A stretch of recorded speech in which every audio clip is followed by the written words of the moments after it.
What is going on, New York Giants fans and all you delusional New York Giants fans out there? D-Illa here.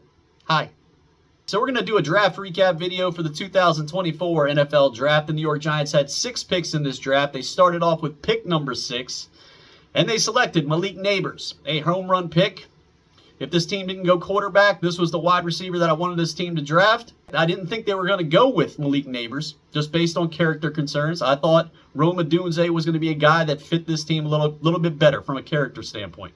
But they ended up selecting Malik Nabers, and I'm glad they did. That was a very good pick on their part. Schoen and Brian Daboll got that one right. I don't have to say anything else about Malik Nabers. We all know what Malik Nabers is capable of doing. We've seen the film all across the board. The guy is a dominant wide receiver, and I would not be surprised if he is one of the best wide receivers in this league in a very short period of time, if this team can get a quarterback, within the next 2 to 3 seasons, if we're lucky. So going into pick number 47 in round 2, and this is when the need picks started to come into play. If you watch my video basically describing how this draft was going to go, it went exactly the way I said it was going to go, to a T.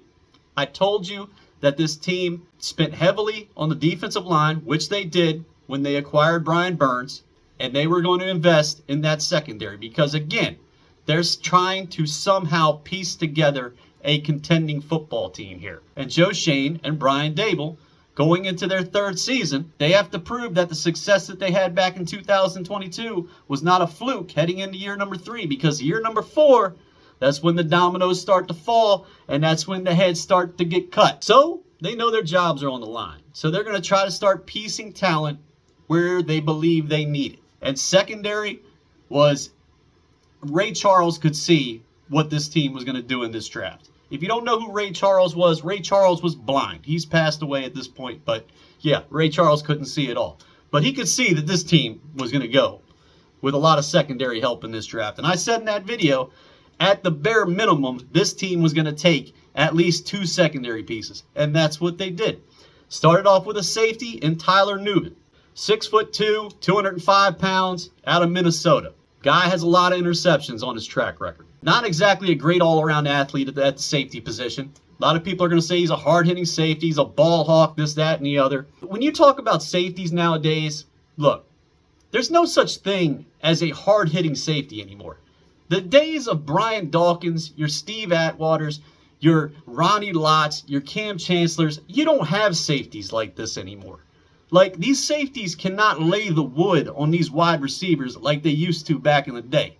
So why we even talk about hard-hitting safeties anymore is completely beyond me. You're better off just finding a good coverage guy that can stay with these wide receivers and play good solid coverage down the field, instead of drafting a guy that's going to get you a lot of 15-yard penalties down the road for being overly aggressive. I mean, that's just the way I look at the position now. Like, to me, hard-hitting safety is not a thing anymore. No player in the secondary has that kind of title anymore. You can't play that way in the NFL nowadays. But I look at a team like the Washington Commanders. Adam Peters, his first year as GM of that football team, he drafted a safety in round 5, Dominique Hampton. He doubled up Tyler Nubin when it comes to tackles. He had 65. Tyler Nubin had 34 on the year. Solo tackles. He just didn't have the interception numbers. But he's a hard-hitting safety, big kid, 6'2", 6'3", in between 215 and 220. And they took him in the 5th round. Now, my big issue with this Tyler Nubin pick, if you saw my reaction video, is the fact that Adonai Mitchell was still sitting there at pick number 47. He was ultimately taken at pick number 52 by the Indianapolis Colts. I don't know how you take a safety. I know how. Need. Especially in this draft class, safety was not exactly a position of talent in this draft to begin with. So why you're taking one in the 2nd round, I don't know. But you had this guy that was a 1st-round talent, Adonai Mitchell.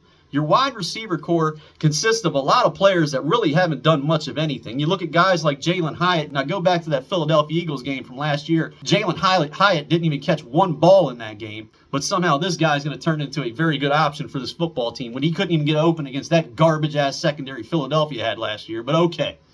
We got a guy like Wan'Dale Robinson, smaller wide receiver, really hasn't done much for the team himself. Darius Slayton is looking for a new contract. We don't know how that's going to work out or where we're going to come up with the money to even pay Darius Slayton.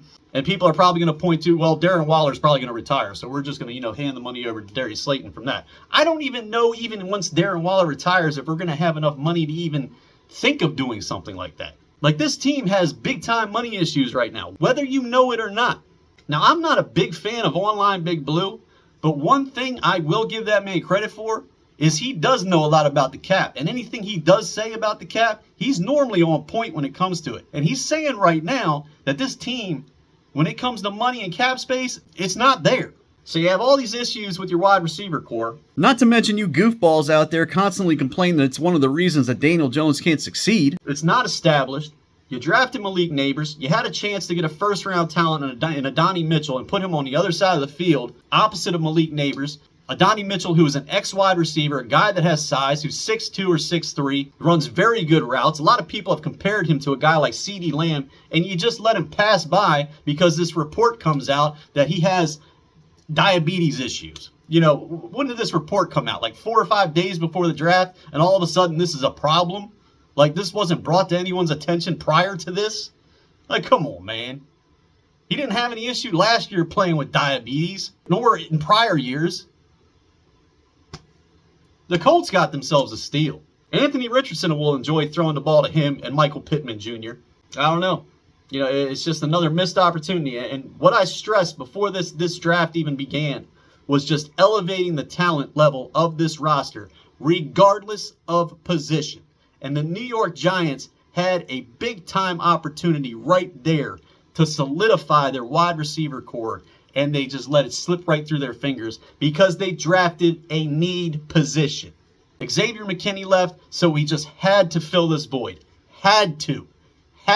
Yet this team is not a contending football team, but we had to. How does this make sense to you? We had to do this, but this isn't a contending football team. We're not the Eagles. We're not the Packers. We're not the San Francisco 49ers. We're not the Detroit Lions. We are not in a position right now to be picky about where we're placing talent. You just need to take the good talent when it falls in your lap, like Adonai Mitchell did at pick number 47. But we decided not to do that. And when you start making picks based on need, especially at the secondary position, you know, secondary players are the types of guys that miss left and right. And we devoted 2 early picks to the secondary. So if these guys miss, I'm not going to be surprised by it because the hit rate on that position is not very high to begin with.